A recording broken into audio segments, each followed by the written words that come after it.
Okay, so I'm here, James Diboe, local historian and all-round enthusiast around indigenous peoples and African history. So we're going to be talking a little bit today about you, James, and how you came to do the work that you're doing today. So, how are you feeling, first of all? I'm great. Thank you for asking. And you okay yourself?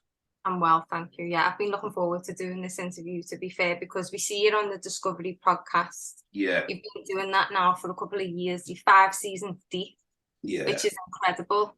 You know, a lot of people, they might start something and then it dwindles off, but this is something that you've really kept consistent with, and the episodes are they're really insightful into looking at different people from across the African diaspora. And, you know, if you get a chance to sit down and actually watch the podcast or even just put them on and listen to them, you find some major keys in there, and you've had some really great guests on your show. No, thank you very much. So, of course, so let's start from the beginning then, because I know when you speak to people, you always like to go in from the beginning, which I think is really helpful because you get to see a trajectory of where people have come from and where they are now. So, from the beginning, when did you first have an interest or take an interest in your African heritage and your roots? Very young, very young. It was because my father always talked about Africa all the time, plus we've got Nigerian roots. And he also explained to me with my Caribbean roots that about the transatlantic slave trade, and then why you don't have your African name on your mother's side, and then obviously we have the African name from father's side. But so these were little understandings. Your name in the beginning, knowing where you're from, so knowing of which country in Africa, not just I came from Africa, you know, knowing what country, knowing which tribe you are in Africa. I'm an Ijaw tribe, the geographical area, Delta State, you know, knowing the village where you're from, Agoda village, and you know, these are just little insights to know who you are, where you're from. I think with the studying the transatlantic slave trade when I was young, I mean, everybody heard about, we always got reminded of the transatlantic slave trade. Didn't matter who it was the knowledge what either most people had, or we were just getting fed that only, like we didn't have no great history. And then also things inspired, like when you're younger, then you've got you're seeing pictures of Africans where you're watching your family have traveled to Africa, different family members traveling to Africa, and seeing pictures of Nigerians, you know, when South Africans, Gambians, and different peoples. So you start seeing that, you can go and travel to Africa, you know, because how we get fed from young is very negative things about Africa.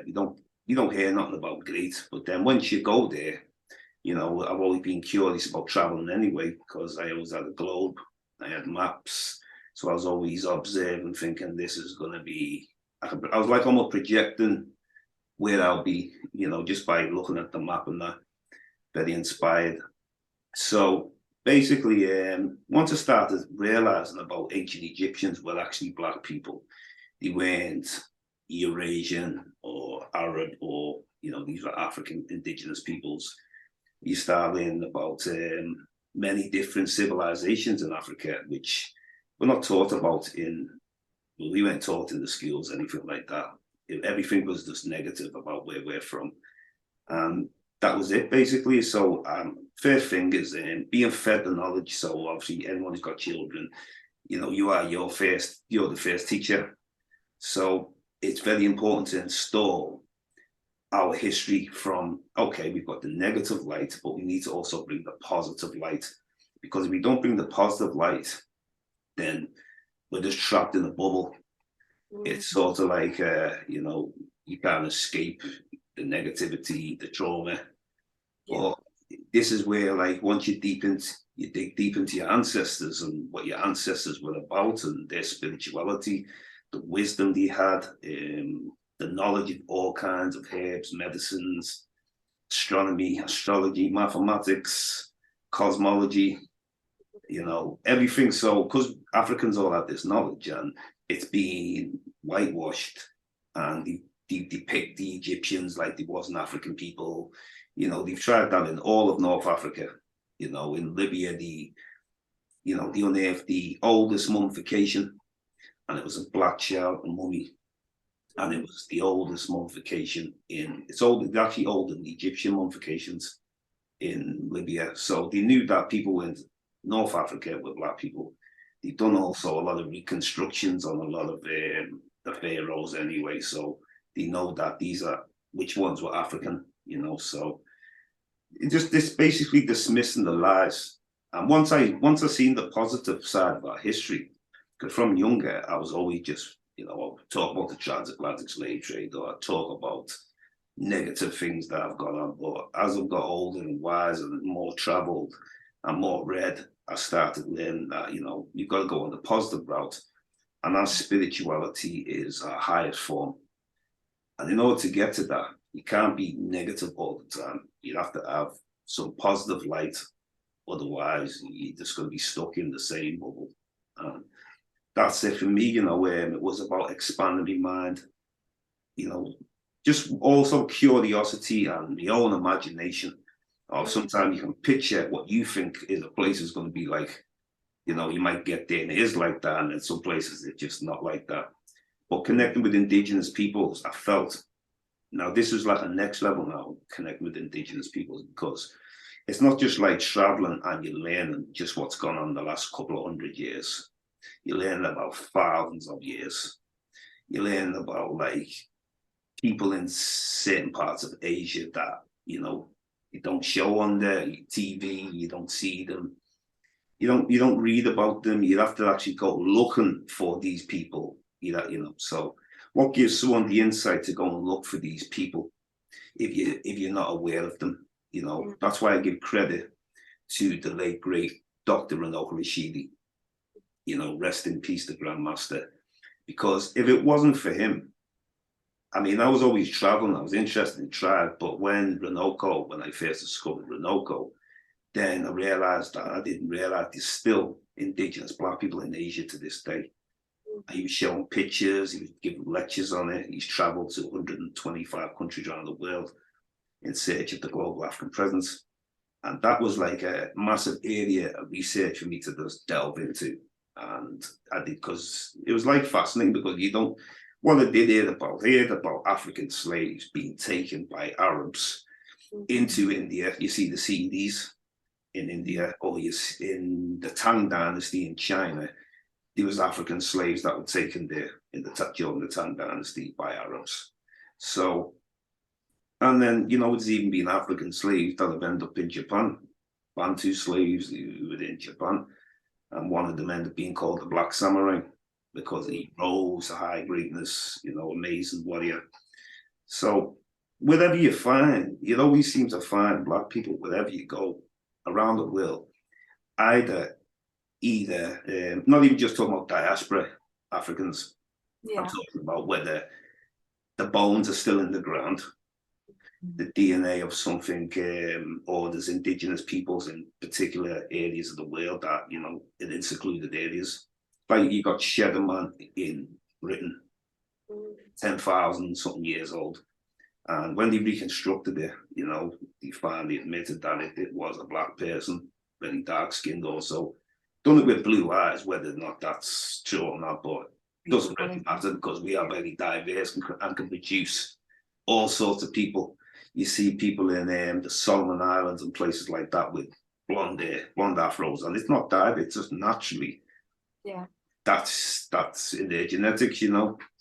And it's interesting seeing different people around the world and learning from indigenous people before European settlers got to these places, before other settlers got there and put their religions there.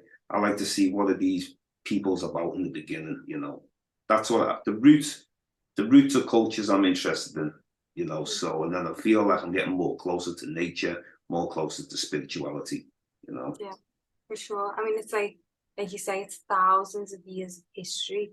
Definitely. And the transatlantic enslavement of African and indigenous peoples. it's only been the last 400 years, 500 years, say. If we go Yeah. back into, you know, the Portuguese and the Arabic stage, maybe we're looking at the last, say, 800 to 1,000 years. But overall, there's Yeah. so much history that we're missing out on. And a lot of that is passed down as oral histories.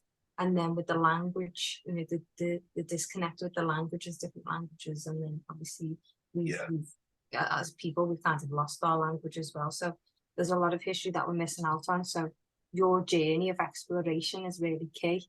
I remember you telling me a story about where you traveled. I think it was in Indonesia. I'm not sure where you said it was, but you traveled and you had to travel really far to find this tribe. And they didn't realize that there were other Black people. Okay, now this Yeah. one, that was in Thailand, going to visit the Okay. Mani tribe. Mm-hmm. So that was a 7-hour drive, man. And I didn't plan to get there in the nighttime. I planned to get there in the day. And I didn't realize how far it was. If this was just, you know, trial and error, where, yeah. But at the end of the day, I got there. That was the main thing. So I ended up having to stay up there because there were no buses to come back that day. You don't run often.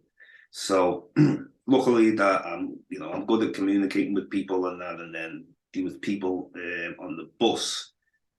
Once I showed them the picture of where the people I want to go and see, then they were very enthusiastic to help me. I said they were actually all talking. 1 minute the bus, no one's talking on there.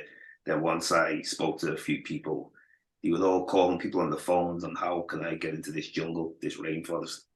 So I was very happy though. Once I got off the bus now, I've got to look for like how am I going to get there, and then do you have hitchhikers there who just will basically take you in there for free? Do you know what I mean? So, but obviously I had to give them, you know, give them some.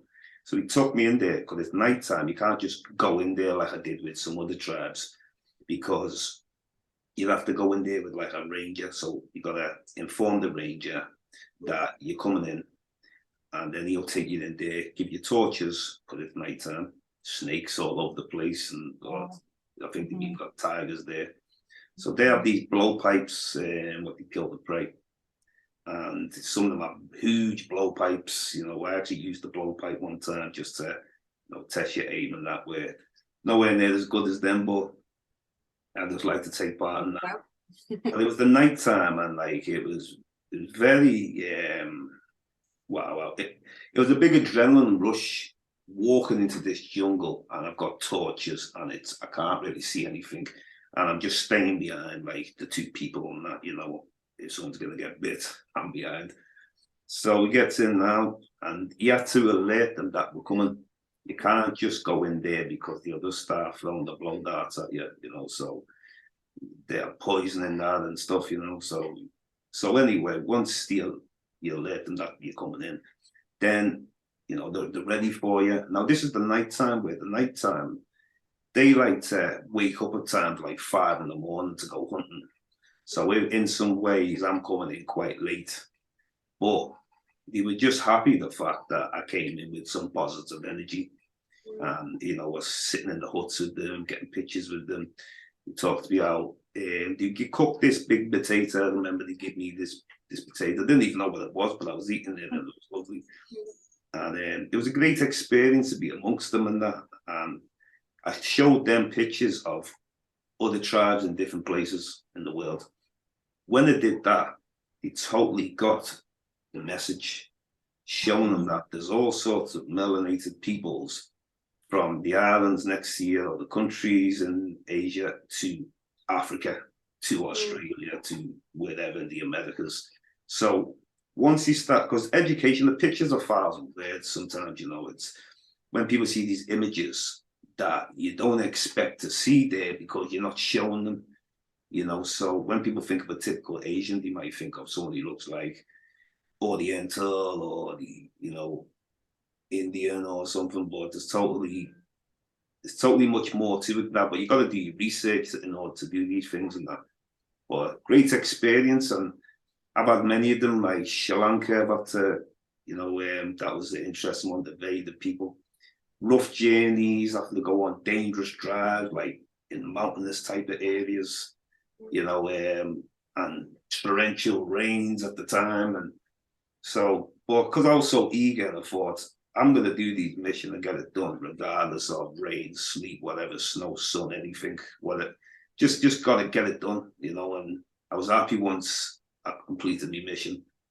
And the person who I went with, he was a Sri Lankan, because I was introduced to him because of he was a shopkeeper in Liverpool later, and I only known for like about a month. But I was speaking to him about him going to Asia, and then he linked me up with his brother, and then we just went around Sri Lanka. He took me everywhere. And one thing that was interesting is first of all, when he came to pick me up, it was like 12 in the night, and he was picking me up from the capital, Colombo. But Colombo's like a more tourist destination. So when they picked me up, we've asked them to go on a 3-hour drive to a place called Koranagala. This is more local type of people's. Very interesting, nice, and quite safe up in these areas as well.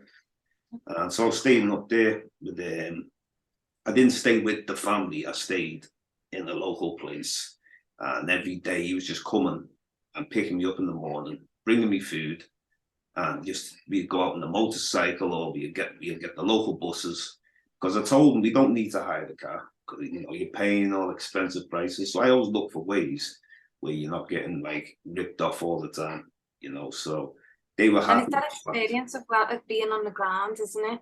It is. It Getting is. on the bus, it's totally different. Yeah, because some people, they just want to maybe they could get on a plane to this place. You can get like little planes sometimes, or people want to do things an easier way. But I'm just, whatever it takes to get there, I just get there, The buses are relatively cheap as well. So, and you're getting to see a lot of the place, which is the whole point, 7-hour drives. And there's been a lot of them though. Like the Philippines, we had to go on a 4x4 Jeep because it was in the mountainous areas. And this wasn't like, this was just a random turn up on us. We just turned up randomly. But what it was everyone was friendly, because people just see us as like one and the same. Because they don't know where you're from. They can't just guess you live in England or something, these people. So it was just great connecting with them, and then getting pictures, then getting some video footage, having good talks with them. And I'll always ask them questions about what's your spirituality, just believe in God. And so I always try to get as much insight, and it does help when you've got someone there to interpret, because what I found is most of the indigenous places you go to, they will also have their languages, but also they'll speak the local language as well. Okay. So that makes it easier. So you take someone who can speak that language, and they'll be able to communicate more or less if they don't understand you. Yeah, that's what it's helpful, isn't it? I say it's that connection. So with the language, the connection breaks down. But if you can, reconnect people to what's going on in the wider world. These tribes are out in the sticks in the middle of nowhere, so it's not like they have access to internet. So you bringing that information to them and showing them those photos is such a powerful thing, like beyond what we could even understand, because it's just opening their minds, expanding their consciousness. It's really, it's a really cool thing that you've been able to do. And it's also a really brave thing to just go out there into the unknown with this passion and desire and a knowing that something's out there, but not really, so you're literally been on a journey of discovery, to find these different tribes. I think it's really fascinating, and I know you've got a lot of stories to tell. No, too many, I just want to go back again to you being young. So obviously you were given all this information and knowledge by family about your history and your heritage and where you come from. Can you remember the first time as a youngster that you discovered something on your own? Like maybe it could have been a book, or a historian or a philosopher that you stumbled upon when you were younger that really was like wow for you. Yeah. Well, the first people I was looking at, I used to be more or less look at Malcolm X and Martin Luther King and the Black Panthers. I used to study them before I got deep into the academia and the true African spirituality. So I'd say with people like Dr. Ben Yoshe Ben Yachanan, he's born in Ethiopia, and his knowledge is amazing. Dr. Ben, people like Dr. John Hendrik Clark, people like Professor James Smalls, people like Leonard Jeffries. Also, there's a whole lot of them. Sheikh Anta Diop, Chancellor Williams, Ivan Van Seert, and Ranoka Rashidi. Now, Ranoka Rashidi was funny actually because I came across him a little later actually, and he was the one who took me to the next level of knowledge. So I learned a lot of African history of people like Dr. Ben, Dr. John Hendrik Clark, about different civilizations and that. But then when I started realizing that when people left Africa thousands of years ago and populated the world, you know, as far as most of us were concerned, that people just evolved to what they look like today in different parts of the world. But then when you start studying the fact that in some of these countries, like example, in South of China, according to the skeletal remains 4,000 years ago in Southwest China, they are predominantly oceanic Negroid type. Now, how popular is this discussion? Or that's what I'm saying. So I believe that it'd be great if we could get into the schools and the curriculum and universities and to start highlighting these things more. Because the time people, because what basically happened is I've seen some of these tribes that are in very short numbers, where there's only 300 left, and they are the Mani in Thailand. So that's due to, they're on the verge of extinction. In Malaysia, you might get a few more than that, maybe a couple of thousand, but they're declining. So the Philippines, they will decline.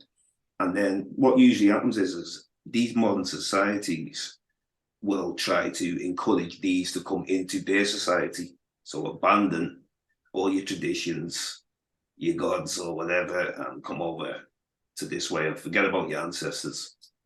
So some of them, not many of them, but some of them might cross over into, and then you'll see them down the line, they'll be on the streets. And basically you've came out of your natural environment to believing that there's something better out there, being introduced to money, where you don't deal with money, you don't need money, but everything but what I can say is some things, if things are a lot easier for them, it can be made easier, I can understand. But at the same time, they need to preserve the land as well as the culture. If you lose your land along the way, your culture is going to go with it. So I really feel for these people. Yeah, and a lot of them, they like where we rely on buildings and we build roads and all that. They live literally off the land. That's right. That's their energy source. So coming away from that, they're uprooting themselves into something that they think is better, and then integrating into a society that's based on colorism and hierarchy, which is, is for African tribes or native tribes that have dark skin, going into a society where it's seen as like the lighter, the writer. And that's something that, again, with that language barrier and that disconnect, they might not necessarily understand straight away. It's something that has to be learned. That's it. Again, going back to you being younger, can you think of a time where you understood? I mean, obviously you've done your research, but actually physically in real life understood that there was a disparity in, say, how you were treated, for example, or in society when it comes to race. Can you think of? I'd say it's more when you get to this. For me, I'd say it's more when I got to the senior school. I didn't notice teachers kind of racist in the juniors or the infants. You're not paying too much attention unless there's the dialect with you or something. But I didn't notice nothing like that. But from watching Roots also from age 9 or something like that, that was the first proper insight. And obviously, I know that's just a movie, and the true version was even more horrifying. But at the same time, that was enough to see, like, well, this is what they did to our people. We were peaceful in Africa, and we got disturbed, captured, and enslaved. So that was like one side of things you see, very negative. But then later on, you start realizing the great things Africans did. And also having family members who were traveling to Africa, and some other people who were new traveling to Africa who talk great about it. People who were buying property in Africa and explaining that you should buy a house in Africa with, say, so much money, use that same money over here, you're not going to get nothing close to what you're going to get in Africa. So these things, it realized that even though people believe that the education is great to be in this country, but you'd end up living more harder, than you will if you're in Africa, So if you buy your land in Africa, and eventually, pay your builders, and then you can design exactly how you want it, everything. It doesn't cost as much as what's going to cost you. And you own the land, not just the house, the land. And you can have as much land as you want. How great is that? It's just totally different. But visiting Africa was the biggest thing, though. Being a few places in Africa, like Gambia, South Africa, Namibia, Madagascar, Kenya, Zanzibar, and also even Mauritius, that's also Africa, even though it's in the Indian Ocean. It's all Africa, that area geographically. Cape Verde also, that's Africa too. Morocco, it doesn't matter, it's all Africa. Yeah. Like that ocean called the Indian Ocean, that's really the Ethiopian Ocean. An Ethiopian name, that's a Greek name. So when the Greeks were calling Black people Ethiopians, so when they refer to also that ocean there as the Ethiopian Ocean, so people have changed titles. Yeah. I was just going to say, it's fascinating the way the names have been changed. So even like Nigeria, that was named by colonizers. Africa itself, I believe, was named after somebody's wife, some Spanish person's wife. And it's Scipio Africanus, you say. Yeah, Scipio Africanus. Okay. But, I mean, it's interesting you just mentioned that, because what did we call ourselves? This is why I always ask, because you got Greeks where they use names like, they called Africans Libyans, they called them Ethiopians. You got Italians where, they say Moorish, the Spanish Moors, they say. But it's all about what did we call ourselves? And I think this is where you need to get back in. We all need to see the language thing, that's the biggest problem. Yeah. Because a lot of us, when our grandparents came here, not all of them taught the kids the African language, and fell into that myself, and so it's not a good thing, but it's people just sometimes concentrate on other things, though. Just concentrate on getting on with your life and raising your kids, and but it's a shame when you can't pass that knowledge down. I think your language is everything. Coded words and your names and meanings. It's not like English is not like a pure language, is it? It's mixed with all different things. Yeah. It's not an original language. That's it, and it's the sounds and the resonance that helps you to connect, isn't it? It's like the vibrations of the words and things like that. Definitely vibrations of the words, yeah. So when you talk about African spirituality, what have been the main things that you've taken away from your experiences in connecting with your African spirituality? It's who you are, who we are. It's now I've realized on a deeper level that it's not just only you actually mentioned it one time, which was very interesting. African in the spirit. I remember you last time I interviewed you on Discovering, and it is true African in the spirit, because no matter where you are, you're taken out of Africa, or you move out of Africa, your generations, the spirit is always with you. it's just connecting to it. Yeah. You know, and people down the line, they always forget, like, it's the material world and the rush world, the fast world, where that's not even a part of our spiritual, that fast world. You know, it's unnecessary. We take time when we do things. You know, what we eat from the ground that we grow, you know, we take straight from the earth. Yeah. You know, totally, like, and it's connecting to, see, when we say spirituality, because what I found It's is 22 hours. there's different spirituality, but I find it's very similar in Africa. Where one thing I looked at was Bantu peoples. So with Bantu peoples, I look at Bantu spirituality. Then I start realizing this connects to what was going on in ancient Egypt, in Kemet, and they have similar linguistics. So some of these words have ended up in different African languages. So I find with the Bantu is a special area of studying African history because of the expansion that the Bantu did. They're all concentrated all over sub-Saharan Africa.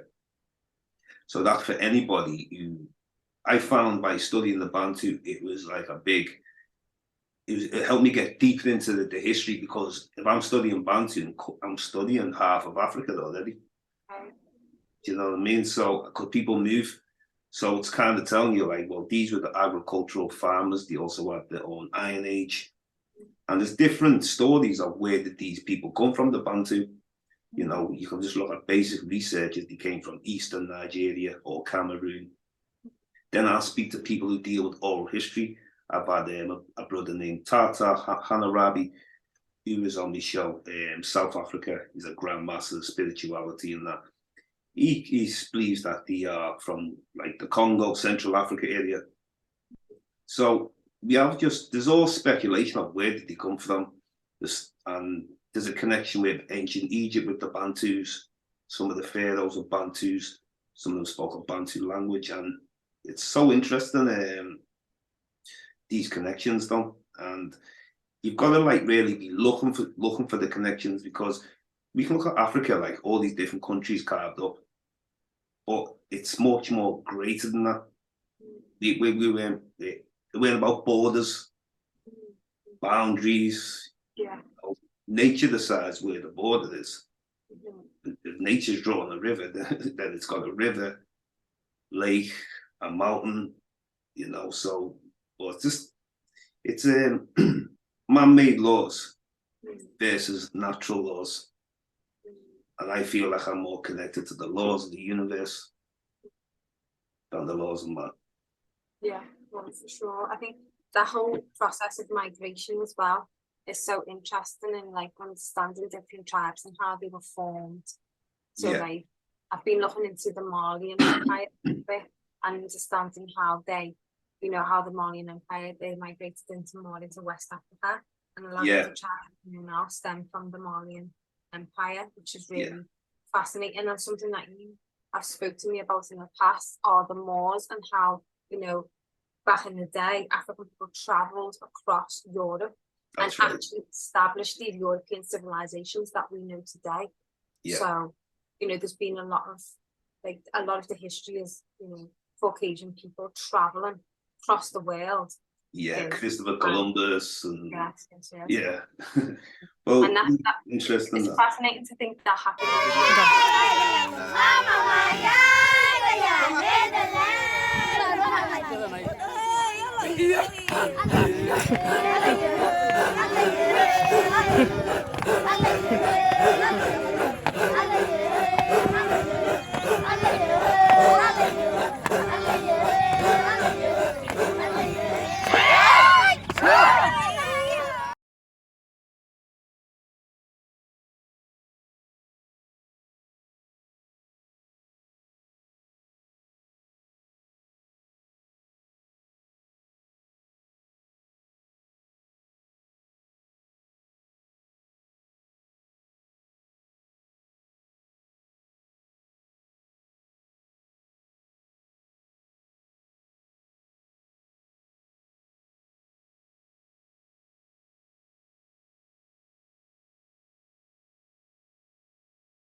Interesting though. So So we were talking about Bruno Rashidi and his findings about Roman history. yeah, well, people like Renaud Rashidi and his mentor Adam Van Sertima also spoke on the Moors, and there's some other people who spoke on the Moors and that.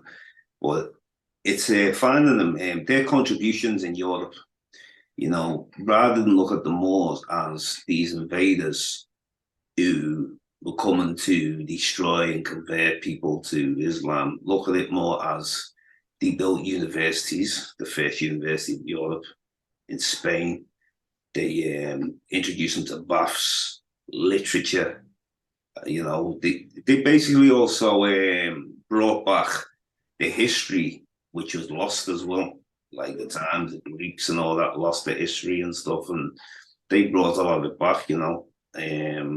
Also, people not knowing that where the Moors come from, which is interesting as well. So, from listening to Dr. Janiece Clark and also studying Chancellor Williams and Diop, a lot of them come from Mauritania, Senegambia area, large armies of Africans. And now also people will look and think, well, these people who came across North Africa from Arabia, Yemen areas, and they were the Moors.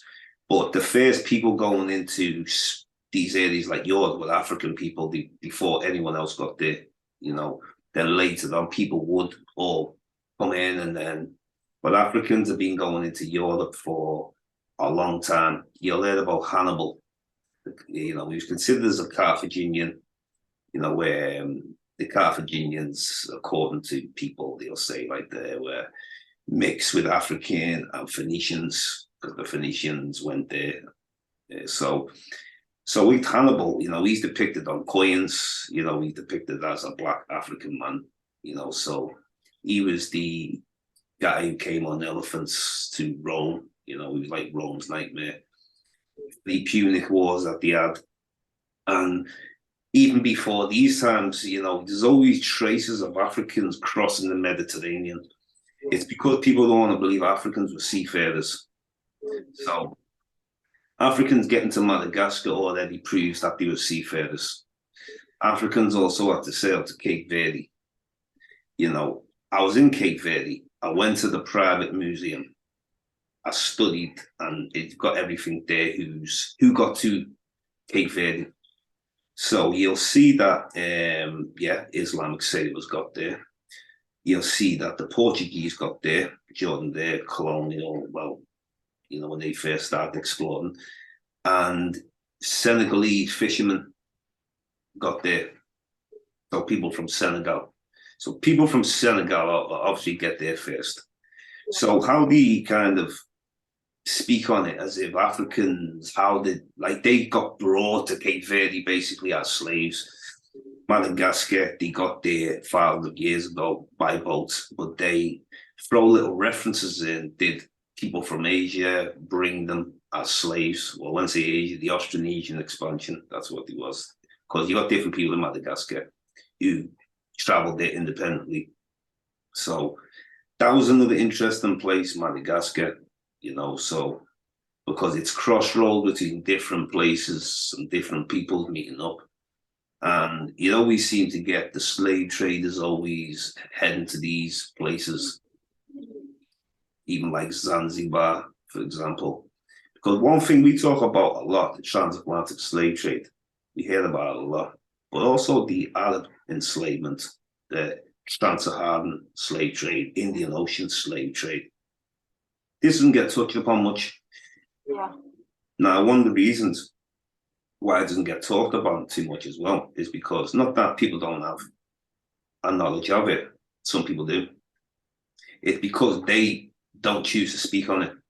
Mm-hmm. So if they don't choose to speak on it or teach anything about that in their countries or to their youth, whatever, it's just about teaching them about their religion. That's always the number one priority seems to be. But there's a difference between Islam and Arabism. Islam, that's a peaceful religion, but Arabism is just something like white supremacy, basically. It's like a culture, isn't it? It is. So this is what you get. And now when you say, this is when people can use things politically. You see, the Africans who are Muslims or even Christians in Africa, they practice spiritually. But Europeans and other people, they'll practice it politically. So that's the difference with it, you know. I can see the African spirit. Even when the African sings, you can raise the spirit from them. You know, they'll sing anyone's national anthem better than them, you know, or it's just the natural spirit of original peoples. And this is why I'll dedicate everything to original peoples, because without original peoples, there wouldn't be no civilization. The world wouldn't have all these great things that have come out of science, you know, you know, you got to read history, and you've got to encourage people to read history, study history, and traveling is so important. Just getting to, rather than someone make up your mind of how these people are, you go there yourself, you find a great experience with people, and you'll find that you will learn a lot more than your average person is going to teach you about the natural world. There's this great thing at the moment where different organizations and people are looking at how to decolonize, and we love to use this buzzword of decolonize, but it's like the reality of it is decolonization. It's a myth, because it's already, you know what I mean? The damage is done in that respect, in terms of how the system's so uneven and unequal. So it just needs to stop, I think, and a lot of these organizations need to just be honest. And it's mad because there's different institutions where they're studying colonialism and how do we stop it, then their institutions are still upholding these ideals of like colonial rule or, you know, colonial practices, i.e. unfair, you know, unfair treatment of staff or whatever it could be across the board. You know what I mean? And this perception or this fear of Black people, particularly Black males and particularly Black youth, that's something I've noticed. What do you think the whole process of decolonization looks like at the moment? What do you think it is that we can do? I mean, I know you spoke about emphasizing more of the positive African history, which I think is a great way to go. But what do you think, like practically on the ground, that can be done to tackle these things? We have to see like words like you said, like decolonization and stuff, and sometimes words just get thrown around. A lot of wordplay games where I just get straight to the point. Yeah. Don't need a big essay to explain now. So, for example, independent. So, say for example, Jamaica goes Independence Day, people celebrate. Barbados Independence Day, or this Independence Day, Nigeria Independence Day. I don't take these days serious, because I'm looking like, how much control do they still have on you, on your country? So if the foothold's strong, then it's not worth celebrating Independence Day, because you're not really independent. Another one, equality. You know, not long in South Africa, I'm having these conversations about equality, people talking about the apartheid and all different things.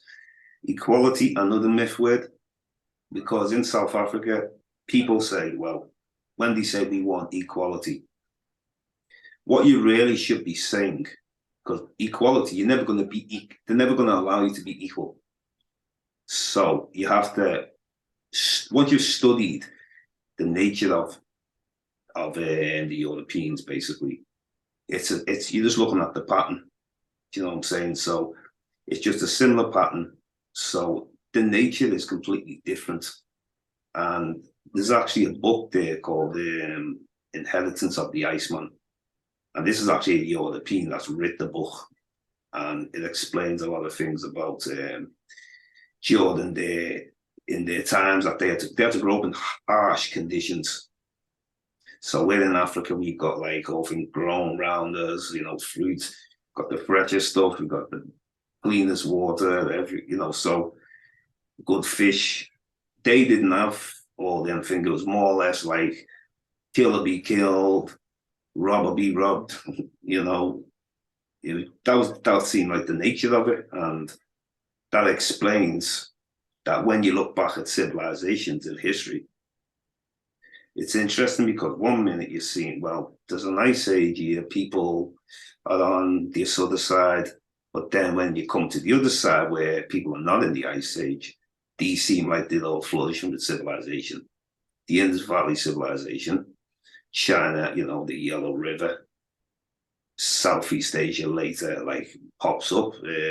Also, many African civilizations that go back very long. And when we talk about African civilizations, people look at documents, and when we say documents, it's only the documents that get shown that we can speak on or that we know about. So with a lot of oral history in Africa, so in ancient Kemet, they'll have in their oldest writing, well, the oldest religious text is basically saying that we came from the beginning of the Nile, where God happy dwells in the foothills of the mountains of the moon. So you're dealing with the beginning of the Nile, you're dealing around Lake Victoria, like Kenya, Uganda, and also the three mountains that forms the mountains of the moon. So it's interesting, the Egyptians already said, not just in oral history, it documented that we came from the beginning of the Nile. So Europeans have tried to twist, say, no, the beginning of the Nile's by where sort of like Israel and Egypt is, where it's totally the other way. And then you got the blue Nile, the white Nile. And a lot of the oral history that I listen to of indigenous Africans, they'll say that origin started in Central Africa, you know, and some people, Europeans more focused on it was Ethiopia, but Ethiopia connects like with the Bible because they talk about Kush, names like that, you know. So outside of that, you know, I feel like that civilizations come from more sub-Saharan Africa because there's a lot of things that like it's so suppressed.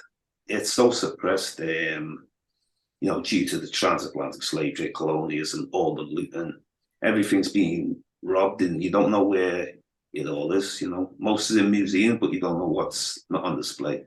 Yeah, it's true. I think that's something that I've looked at when we were dealing with the museum, and something that the museum are focusing on. Everything's bunched together. Do you know what I mean? There's no real context to anything. And there was even a girl who worked at the museum recently. There was a young girl that came in called Isa, and she was from Eritrea. She didn't speak English. She'd come to this session. Now, I just thought that was phenomenal. You know, like she'd come into this session, that's a passion within her, that is something within her spirit that led her to this session. And she went through the gallery and she was like, this is from my country, that's from my country, that's from my country. And none of it said Eritrea, some of it was saying Sierra Leone, some of it was saying Congo and different places. So that just shows that a lot of this, you know, history that we're being taught is just anything to pacify. Yeah. It's fascinating, you know, it's yeah, it's not surprising, but you know, it's also very eye-opening because what we're being taught and what we're being fed isn't actually the truth. And the only way you can really get to the truth is by passing down that history or sharing those stories. Yeah. And I think a lot of what's happened within Europe, particularly in like science and medicine, is that a lot of Caucasian Europeans have been on a journey of exploration. And because of the ignorance of not understanding the language, the assumptions being made that people don't know as much as they do. Yeah. And this explorative journey has took people in a bizarre path to even now where, you know, people are looking into genetic modification of different things in order to, you know, mass produce or whatever in terms of like food, or even to the extent of now they're looking at genetically modifying people and all these strange things that are happening within science. But actually everything that we need is already there. And I feel like what happens is, rather than what needs to happen, rather than running ahead to try and, you know, innovate and create, we need to take a step back and look back into traditional societies and indigenous cultures and look at what is actually there. You know what I mean? It's yeah, it's even in, like, in the realms of medicine, like you say, there's all this advancement in technology when it comes to medications, but actually everything that we already need is in nature. And I think, you know, like what you were saying about like in Africa, there's everything's fresh, everything's better. Obviously, we've got the sun, and you know the fish is better, but also across Europe and in different parts of the world, there is that connection to nature. There is that fresh produce, and but it's just about knowing about the land. And I think a lot of Europeans not understanding their own land has led to that need to then, you know, pillage and steal.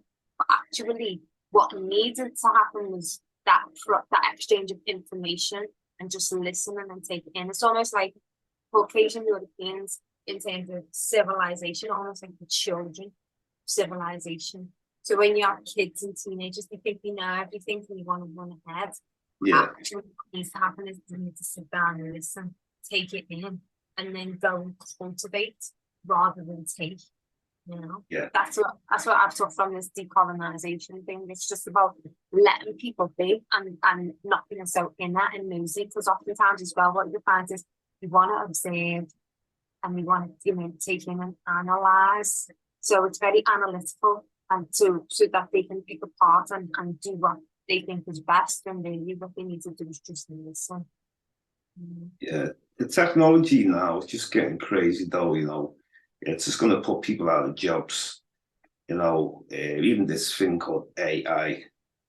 You know, listen to New York State of Mind by Nas, but it had Biggie rapping his lyrics with Biggie's voice. It's just weird, and that's just basically a tune to imagine like other things that they're going to be doing with AI. And some people think, you get some people who think, oh, well, this technology is great and it's taking us into the future, it's advanced.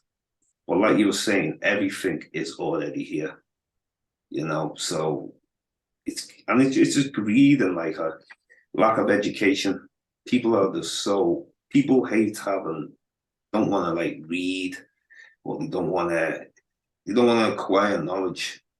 They'd rather just focus on sports or focus on soaps and nothing important, where we all have a responsibility on this planet, you know, so, but life's not taken too serious by some people.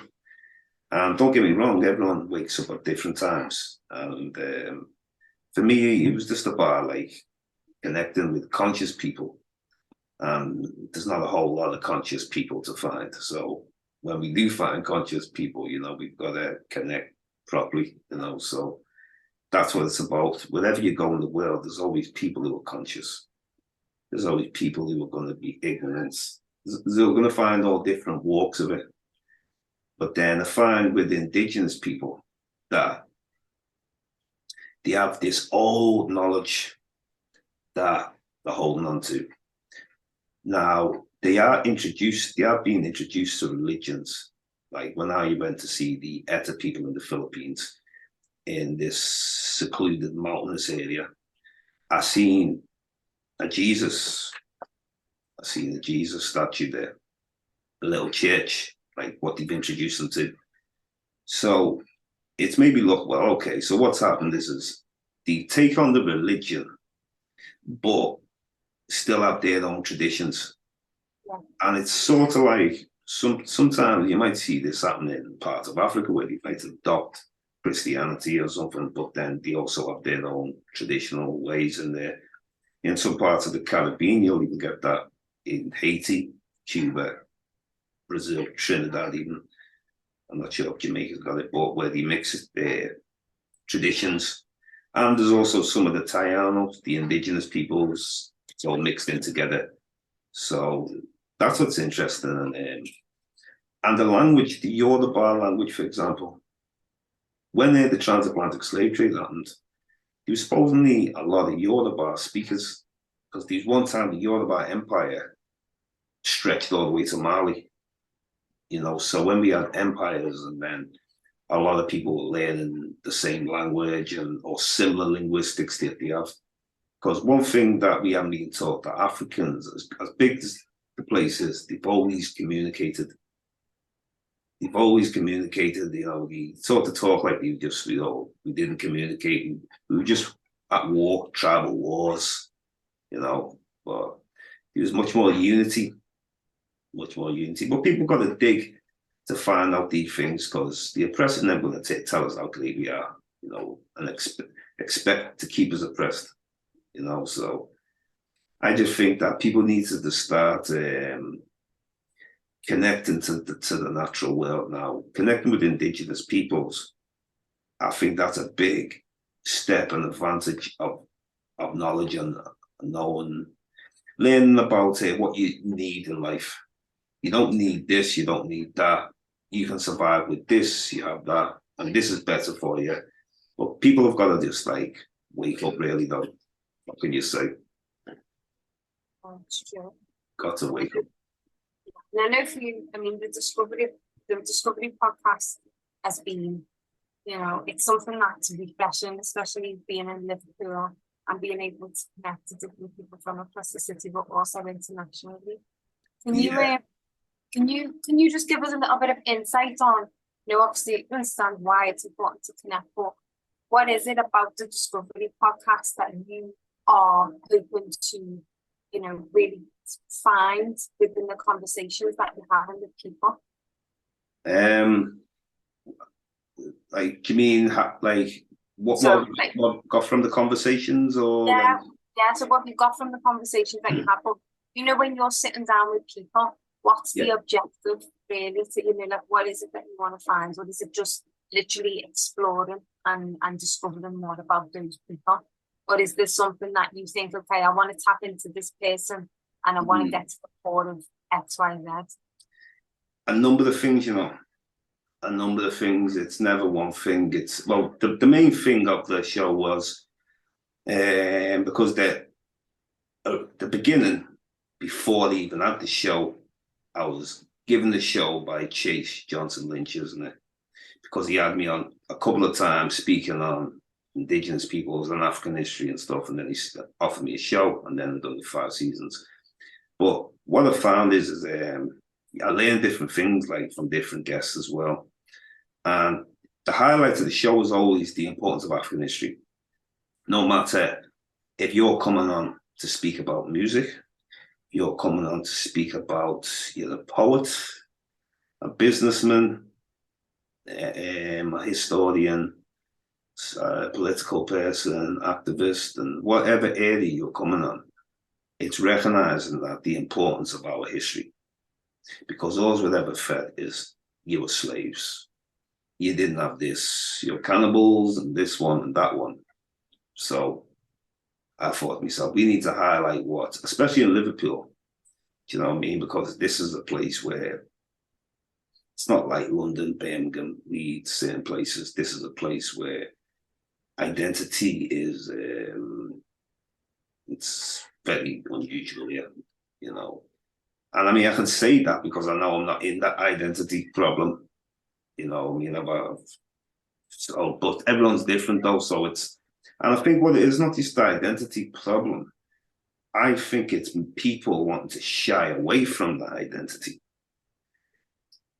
Because you can always think people just nobody knows the history. Of course, some people know the history. Sometimes we underestimate our people too much, where we assume that nobody knows nothing. I believe it's more deeper than that people don't want to know. And the ones that are not comfortable with learning this about themselves because they've been told something completely different. So it's basically, they don't want to hear another brother talking about great things we did unless the European said we did it great. If the master didn't say it, then it's not great. And that's down to people looking for white approval. And a lot of this is the great thing about being an independent researcher. I don't need no white approval for me to speak about the Moors, to me to speak about ancient Kemet, the Bantu peoples. I go to Africa, I go to these countries, and I speak to the people. But we have a lot of historians who are academics, and they have to like get into these clashes with other academics and all that, but at the end of the day, I'm not here to debate with Europeans about my history. Great people like Dr. John Hendrik Clark, Dr. Ben Yosha Ben Yachanan, they don't know the debating for us. People like Sheikh Anta Diop, they don't know that work for us, all that debating. We don't need to continue debating other people about our history. Yeah. We don't even need to debate with each other. We need to just require and go out and get your knowledge. That's what it's about. But unfortunately, there's a lot of distractions. And then there's people there, and people are afraid to go to Africa. That's another thing. People are put off by what they've been told, whether you live in America, even the Caribbean, Europe. But things are changing, though. A lot of people are starting to travel more now. Like people are not. I think people are slowly waking up, because I don't think that it takes someone to do something more, go somewhere, or show someone something to say, look, it was great there. It wasn't as bad as people said. And then next minute, people have the courage to go and try themselves. But I like to just be a first-time trier to go somewhere. I don't need someone to tell me it was safe there. I make up my own mind and be wise with it. That's what it's about. Yeah, that's it. That's first-hand knowledge. I think what you were saying about people being scared sometimes to express what they know to be true. Yeah. That's a part of it. Call it, again, it's one of those buzzwords, but white fragility. White people who are fragile about their position within society. Because as much as we know, white people know as well. Yeah. But it's upholding the systemic, unwritten rule that white is right. And again, I think a lot of it exposed down to colorism as well. It's that thing about people who are melanated people, are less worthy within society. Some cultures attributed to poverty. So they say if the darker skinned you are, that means you've worked outside more, because you're not as wealthy as people indoors who don't go in the sun. So the skin is all these ridiculous things. Well, you have that in Asia, that kind of thing, where some parts of China where the darker skinned, and they say, oh, we worked on the fields and this, and where any excuse to dismiss the fact that you have dark skinned people there. And a lot of this is what's interesting about it, traveling around as well. I learned as well about racism from different types of people as well, and how they deal with racism. So India, you have a caste system. You have caste systems there. China, you look back in their history, they've had things like ethnic cleansing. If you look at videos, it's actually filmed by Europeans when they went to China in the late 1800s or the 1900s. And only through them taking pictures, French photographers, whether British filmers or whatever, they had footage. And it shows you a lot of Black people in China. And it's only 100 years ago. So people start to wonder, where did they all go to? What happened to them? And this is what does my head in as well, because I know quite well that people could produce better evidence and better research on this. But it's like, even because I've listened to Ranok Rashidi speaking on this, and he spoke that there was a large population in the beginning, everyone was Black in China, and then later on, during these dynasties, that these were Black dynasties. The first one, the Shia dynasty, which is around 2,500 or something BC times, and then you had the Shang dynasty later, and then you had a Mongol dynasty. When we say Mongol, like the Mongolian type, sort of what's present now. So supposedly these Black empires got taken over, these dynasties. Then down the line, they would have pushed them down to the south of China, so down the south, But this is where the skeletal remains comes into it, where they were predominantly oceanic Negroids. So then, where are they? You know, what happened to them? This is what Chancellor Williams always asked, what happened to these black people? Because there were so many of them, they couldn't form the kingdom of their own. And this is in Chancellor Williams's book, Destruction of the Black Civilization.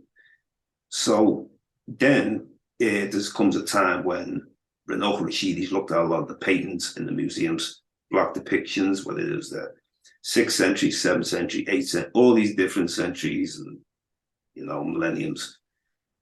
Then when you're watching some of these videos, and Renault also quoted that during the Qin dynasty, which is like the late 1800s times, 1900 early. So during these times, you can see a lot of videos, and I've actually watched these videos myself of black people in these countries. A lot of them. So I'm thinking, how did they just disappear? It's only 100 years ago. So according to Renault Rashidi, he believes that it was either Chairman Mao who wiped them out, or it was the fact that during the Qin dynasty, this is when a lot of Europeans were going heavily into China, heavily. So you can watch on the video, shows you the French, Italians, Americans, Russians, even people from India. Everyone was in China at these times. And it's just like, where did these people go? And sometimes people just like ignore these things. But when you ignore these type of things, this is where history gets destroyed. So the more people focus on, like, because I wish we had loads more Renault Rashidis. It would be great if we had more of them, but there's only so much people. No one's really gone into the global African presence quite like Renault Rashidi. I mean, on a serious, you know, finding indigenous peoples all over the world, to go into every different museum, every major library, giving lectures and, you know, challenging all different researchers. And it wasn't no easy job for them, because especially the times he came up in that. But he's a very inspiring person, and I'm glad he inspired me to even start getting out there myself, you know. And it's nice to see people with a high self-esteem. You know, I'm proud to be an African. I like it when Minoko says that, with no apology.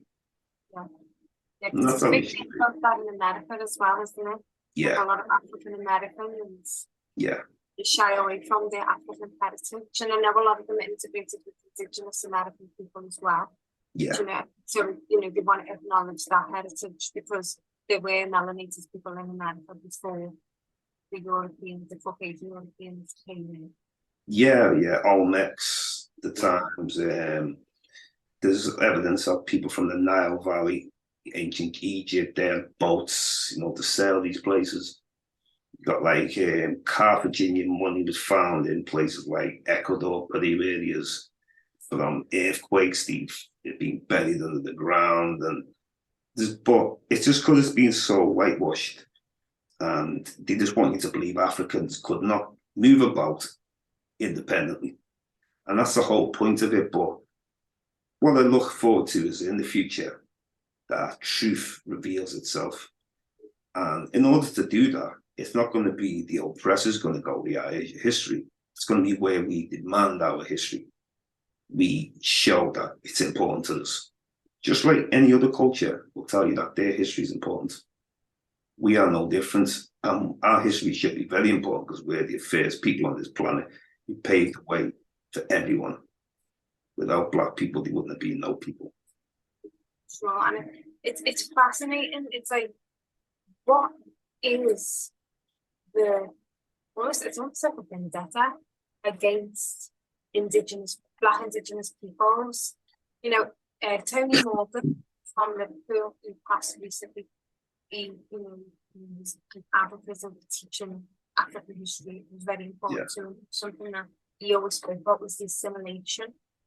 So a lot of European people, they want us to assimilate with them and their cultures and fit into their cultural norms, whilst simultaneously accessing African cultures and claiming these African cultures. So, you know, these ancient cultures, like, you know, now there's a big thing about ayahuasca, for example, and other Caucasian people, they like to go and do ayahuasca and engage in these different tribal, rituals. Yeah, So it's that thing of almost like, I guess it's divide and conquer, isn't it? But it's also trying to get us to assimilate with the that's way. right. Yeah, yeah, definitely. I see that, and because I can tell who's genuine and who's not genuine when. I mean, there's time when I did do like where I not met up with the people. Then people happened to be there, some other tourists and that, and I could sort of like see where how I am with them, and I can see how they are with them. That they weren't really that comfortable, or they were just everything has to be a joke. Do you know what I mean? That's what I find with the humor. Everything's a joke. It's if they don't find it funny, they don't want to learn or something like that. Where when you want to learn something, you want to learn, so you got to be serious. You connect them with serious people. But what I find is all life on the planet, any indigenous life, well, like indigenous knowledge that lurks anywhere around the world. That's what they're trying to destroy. So I spoke to some of these tribes, and some of them even spoke to me because some of them do speak bits of English, and then some of them have to translate. But I remember them saying they're keeping the world alive.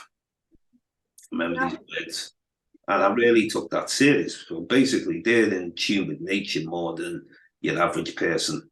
So if all the people like that become extinct, which hopefully it doesn't happen, then the planet will recognize that, and disastrous things will happen, catastrophes, and don't like to speak on them things and that. But basically, it's a warning. They give warnings. People in the Amazon rainforest, they give warnings about like you're causing more.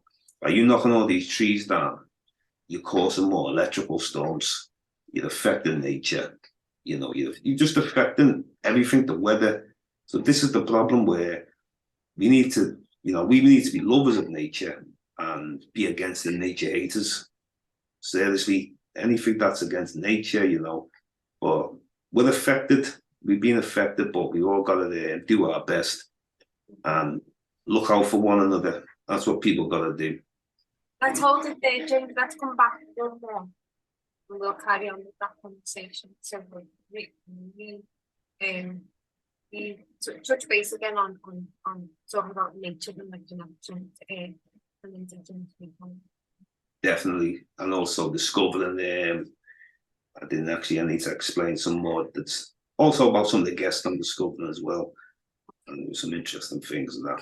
So yeah, look forward to the next part. See you soon.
you.